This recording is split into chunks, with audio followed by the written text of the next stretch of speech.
this video, we've got a hunt that I'm always really excited about going on. It's going up to my mom and dad's to rifle hunt, get back out there with my dad. My brother's getting back into it now. So we just go up there and we have a good time. The last 2 times I went up there, it didn't take me longer than opening day to find a deer that I would be more than happy to take home, but that was not the case on this trip. Here's some of the footage, but we had a rough trip. I think we got there right on lockdown. We saw a couple deer that were borderline. One of them I probably would have shot had he not broken off one side on opening day, but other than that, it was tough. So we access some of these stands through the field, so we got to ease in there in the morning and check it out. Just kind of still hunt our way in down the tree lines, and it was just a tough trip up there. But we got to hang out with my mom and dad, got to hang out with my brother, and you know, sometimes that's what it's all about. And if you can't have fun doing that, you're probably in the wrong sport.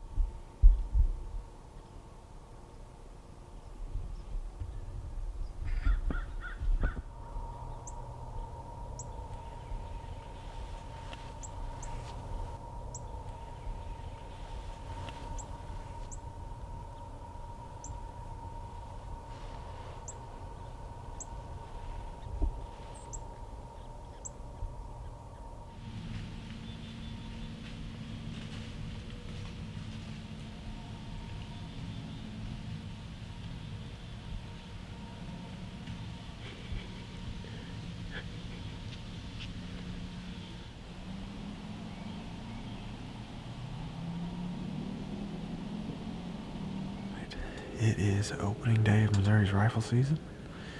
It is about 2:30. We've been in the tree all day. We've actually moved trees. Saw a ton of does this morning. One little buck and one bigger buck that I probably would have shot if he hadn't broken off one side. So we're sitting here hoping that the buck that broke his antlers off walks by, or his antler off walks by. We had a ton of deer out in that field back there last night, and our hope is they filter here by us before they head out there.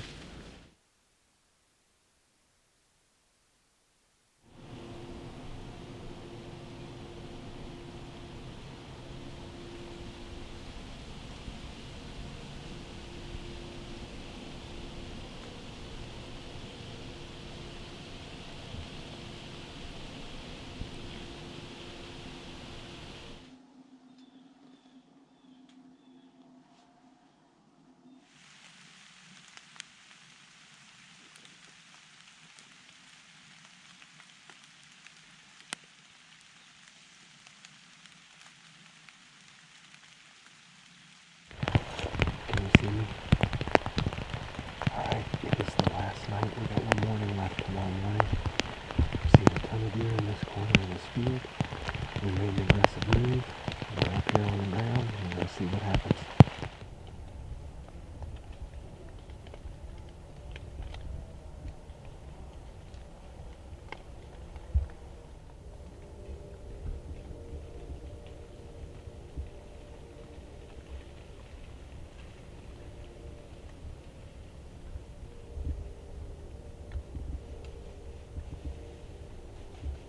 So after we got back from Missouri, I took a weekend off from hunting, hung out with family, and then on the day before Thanksgiving, I actually got back out there and gave it a shot here in town, in Arkansas where we live, and didn't see any deer for a couple hours.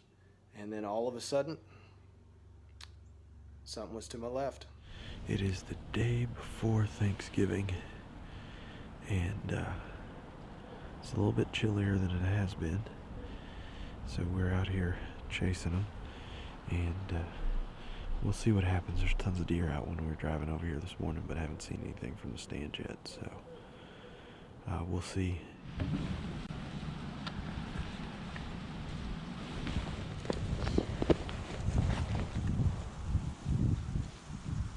Meh.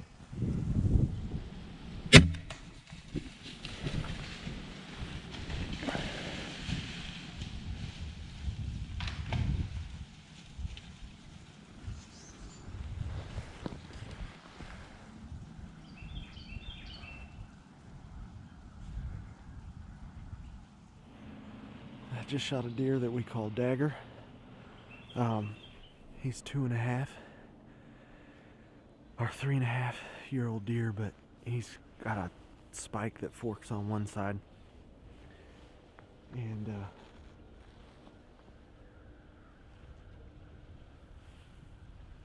I couldn't get him on this camera. He surprised me. I heard him walking and he was just right here within 30 yards. So I got the GoPro on real quick and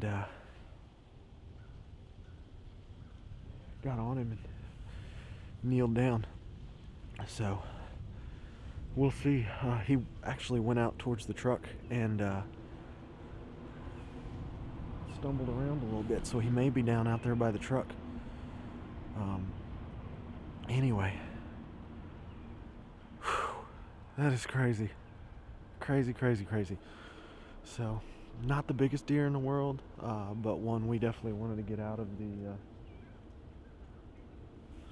the herd. We have pictures of him when he was 2, and he just had a spike on that side, and then this year it forked. So, we'll see.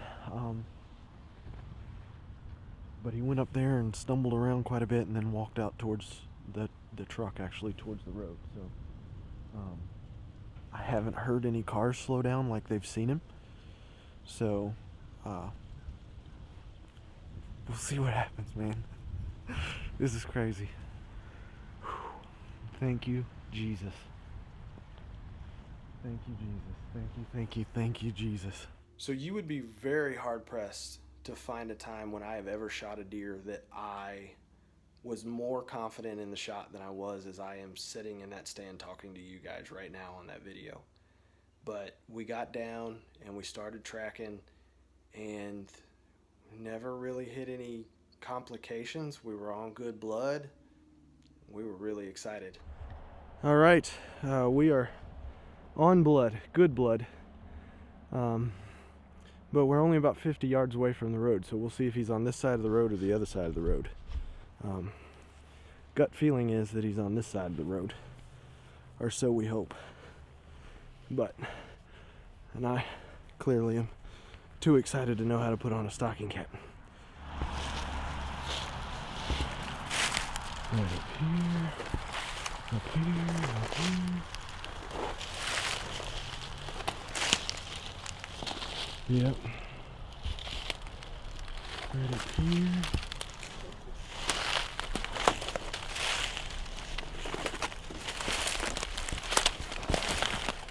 Up here.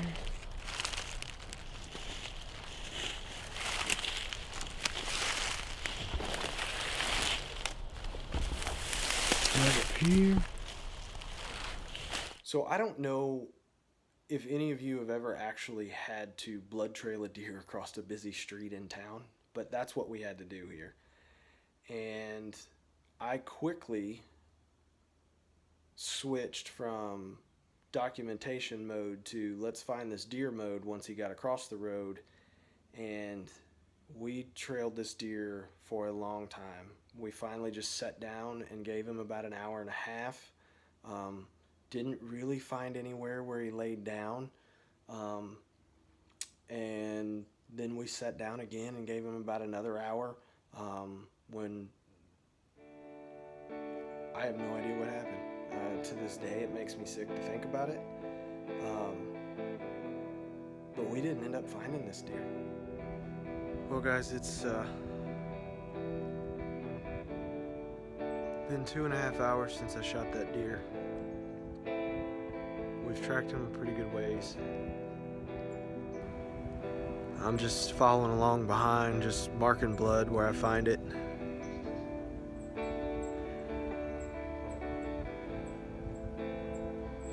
Man,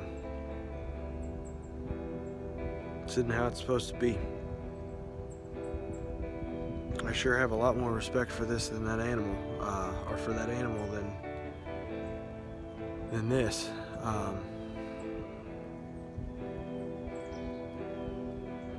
Sometimes it just goes sideways. Hopefully he's up here, not too far.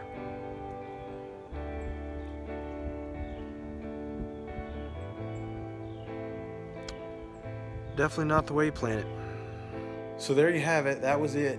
We trailed this deer for a long way in town. No sign of it laying down. No sign of it stopping. No sign of it running. It looked like it was just walking through the woods. I have no idea. I've reviewed that shot forwards and backwards. I've reviewed it in slow-mo. I've reviewed it in frame by frame. But because it was shot on the GoPro, it's not the clearest footage in the world.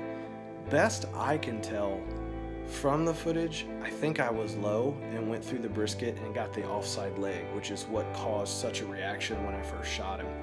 But man, what a horribly disappointing ending to the story of Dagger. We have been in contact with several of the neighbors in that neighborhood that we know personally. They have not seen him since then. They hadn't been seeing him a lot before, so we're not sure that that's a sign whether he's alive or not. We didn't get any pictures of him, so I don't know. Like I said, it makes me sick to my stomach.